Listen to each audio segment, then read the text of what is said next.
Putri dengan nomor NIM 01021282227080. Di sini saya akan membahas tentang distorsi pasar dalam perdagangan Islam. Kalian pasti bertanya-tanya, apa sih distorsi pasar dalam perdagangan Islam? Distorsi pasar dalam perdagangan Islam ialah suatu kondisi di mana terjadinya penyimpangan yang dilakukan oleh perilaku pedagang untuk meningkatkan laba yang tidak sesuai dengan persyaratan syariat Islam. Nah, dalam distorsi pasar ini terbagi menjadi 3 bentuk, yaitu yang pertama, rekayasa permintaan dan penawaran. Kedua, tadlis yang berarti penipuan. Dan ketiga, takrir atau ketidakpastian. Nah, di sini pertama-tama saya akan membahas tentang rekayasa permintaan dan penawaran. Rekayasa permintaan dan penawaran terbagi menjadi 3. Yang pertama, bai najasi, yang kedua, ihtikar, dan yang ketiga, talaki rukban. Apa sih bai najasi? Bai najasi adalah sebuah praktek dagang di mana seorang berpura-pura menawarkan barang yang didagangkan dengan maksud untuk menaikkan harga agar orang lain bersedia membeli dengan harga yang telah ditawarkan.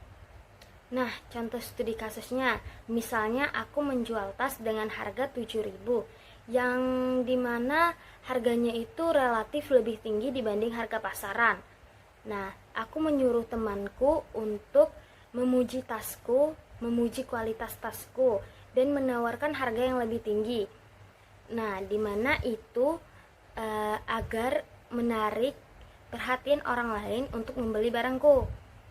Nah, di situ temanku tidak bermaksud untuk benar-benar membeli, melainkan hanya menipu orang lain yang ingin membeli barangku.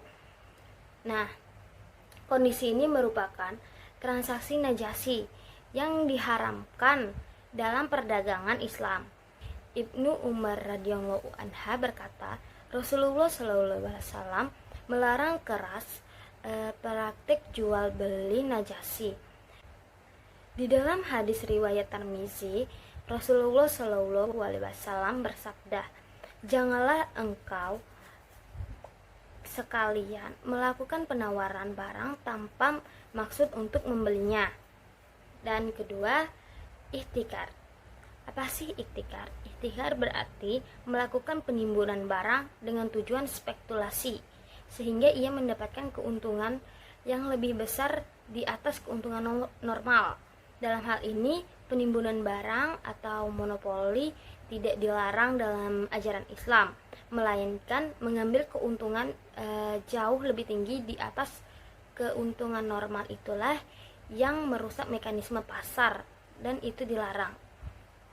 Dalam istilah ekonomisnya ialah monopoli rent seeking.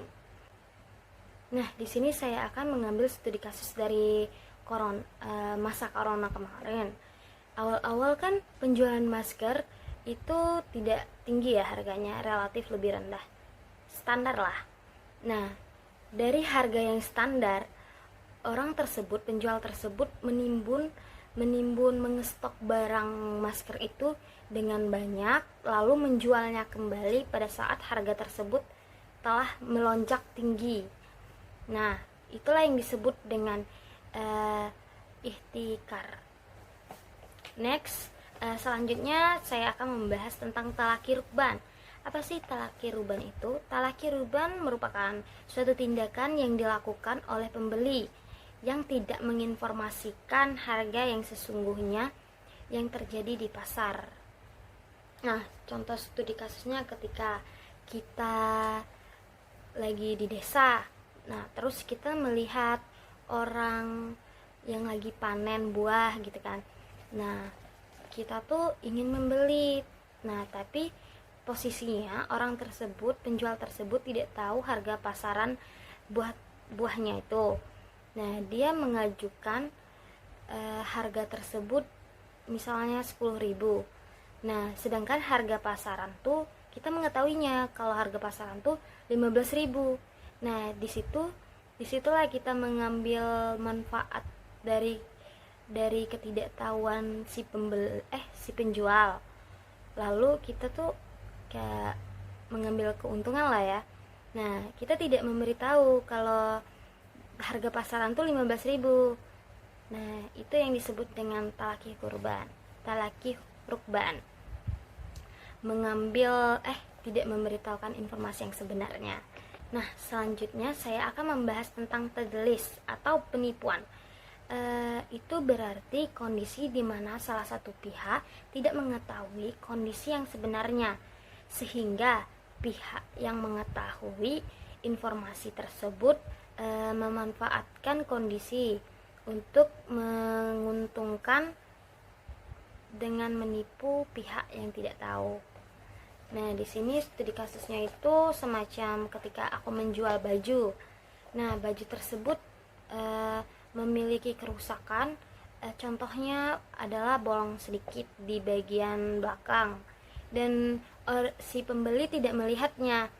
Nah, di situ aku memanfaatkan kondisi tersebut dan tidak memberitahu agar aku mendapatkan keuntungan yang lebih dari situ kan. Soalnya kalau misalnya aku kasih tahu, otomatis kan pembeli tidak jadi membelinya. Nah, selain dari segi kualitas, ada juga dari segi kuantitas. Contohnya timbangan atau takaran. Tadlis ini terjadi ketika adanya ketidakjujuran antara pihak yang melakukan transaksi. Dalam surat Al-An'am surah ke-6 ayat 152, dan sempurnakanlah takaran dan timbangan dengan adil. Kami tidak memukul beban kepada seseorang melainkan sekedar kesanggupannya. Dan selanjutnya saya akan membahas tentang tahrir. Tahrir itu ketidakpastian, yang dimana berarti melakukan sesuatu secara membabi buta tanpa pengetahuan yang mencukupi, atau mengambil resiko sendiri dari suatu tindakan atau perbuatan yang mengandung resiko tanpa mengetahui persis apa akibatnya. Jual beli takrir ini mengandung ketidakpastian atau ketidakjelasan. Contohnya, menjual belikan anak sapi yang masih di kandungan induknya.